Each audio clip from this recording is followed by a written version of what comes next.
नमस्कार। चर्चा परिचर्चाक आजुक अंक में हम छी राकेश चंद्रनंदन आ हमरा संग छथि आशुतोष कुमार झा। यौ आशुतोष जी, ई हमरा नहीं बुझना गेल, आइ किछु विशेष रूप से हंसि रहल छी।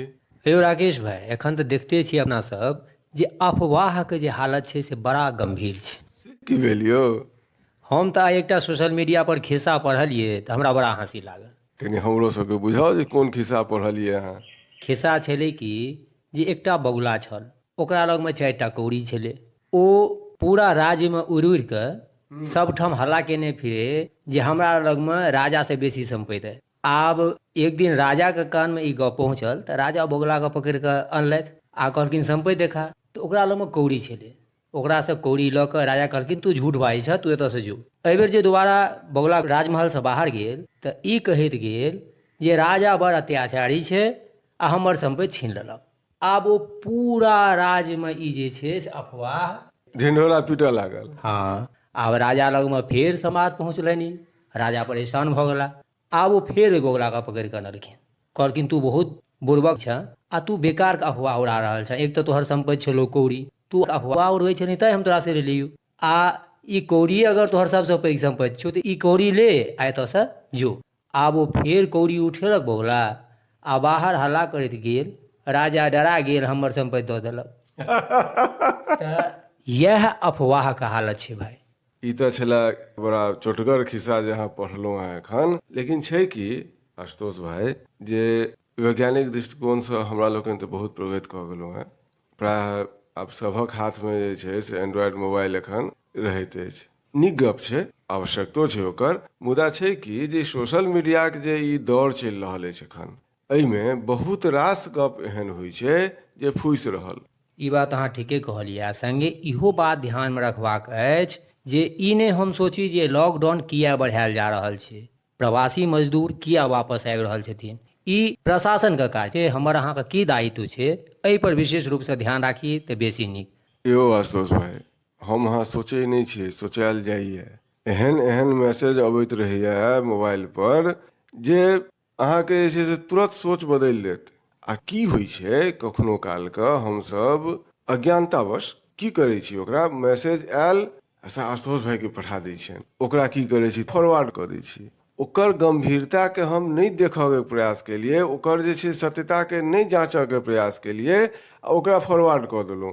आब आशुतोष भाई की बुझला जे राकेश भाई पठेला है तऽ ई तऽ सही गप हेतै, तऽ ओ ओहि पर विश्वास कऽ लेला। आ विश्वास केला मतलब की छै जे एखन तक के जे हमर सभक मेहनत ओ बेकार भऽ गेल। ई बात एकदम ठीके कहलहुँ। आ वएह मैसेजके जे अगर एक नजरि ठीकसँ देख लियौ आ 2 बेर पढ़ि लियौ तऽ अहाँके ओकर सत्यताके पता चलि जायत। तेँ निश्चित रूपसँ जतेक केओ सोशल मीडियाके उपयोग कऽ रहल छी सब लेल एकटा जे छै से ई कहि सकै छी चेतौनी अछि जे अफवाह जेना पसरै छै। अच्छा, एकटा चीज आओर छै आशुतोष भाई, एहि तरहक जे मैसेज फॉरवर्ड करैवला हुनका लेल सेहो जे छै से कानूनन रूपसँ प्रावधान बनायल गेल अछि। हुनका सजाके प्रावधान छनि। अहाँ देखैत हैब जे बहुतो रास व्हाट्सएपके ग्रुप बना लै छथि या अपन फेसबुक या सोशल मीडिया अकाउंटसँ जे किछु शेयर करै छथि तऽ आब ओहो नहि बचि सकै छथि। तेँ ई एखुनका समयमे तऽ आओर बेसी दायित्व बढ़ि जाइए हमरा सभक, जखन कि कोरोनाके जे ई प्रसार बढ़ल जा रहल अछि, एहिमे हमसब कथमपि एहन काज नहि करी जाहिसँ कि कोनो तरहके गलत इन्फॉर्मेशन सामान्य जनता लग जाए। गलत प्रसार करऽवला समाजमे 2 गोटे 4 गोटे 10 गोटे होइ छथि आ ओकर असर जिनका पर पड़ै छनि से होइ छथि जनसामान्य। ई बात अहाँ निश्चित कहलियै हँ। सङ्गे सङ्ग इहो बातके ध्यान राखी जे हम अहाँ जतऽ छी ओतहि सुरक्षित रहबाक प्रयास करी। किएकि एखन प्रशासन आओर सरकार जे काज कऽ रहल छथि से हमरे अहाँके लेल एहिमे सहयोग देनाइ बेसी आवश्यक छै।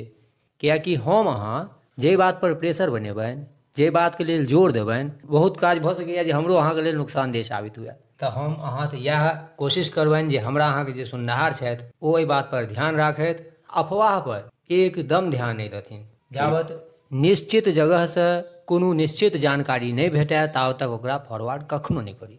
छै कि आशुतोष भाई, पहिलुका जे समय रहै, पहिने हमसब जे छै से रेडियोके निर्धारित रहै जे समाचार हेतै, टीवी पर निर्धारित रहै समाचार हेतै, ओकरा सुनै लए हमसब बैसल रहै छलहुँ हेँ। ओहिसँ समाचार लेलहुँ, जनतब भेटल, तखन एक दोसरके कहलियनि जे यौ एना एना भऽ रहल छै। एखन की होइ छै, सोशल मीडियासँ हमरा भेटल, हम ओकरा फॉरवर्ड कऽ देबै। हाँ, ई एकटा बहुत गलत पद्धतिके प्रारम्भ भऽ गेलै हेँ, जे हर आदमी इएह चाहै छथिन जे ओ सूचना हम ही पहिले दी। अपन क्रेडिट। अपन तेँ क्रेडिट, हाँ। अपन क्रेडिटके छोड़ी आ प्रशासनिक रूपसँ जे कोनो सूचना अबै छै ओ साधल रहै छै, सत्य रहै छै, तेँ हमसब ओहिपर से विश्वास करी। तऽ एकरे सङ्गे हमसब विदा लै छी। नमस्कार। नमस्कार।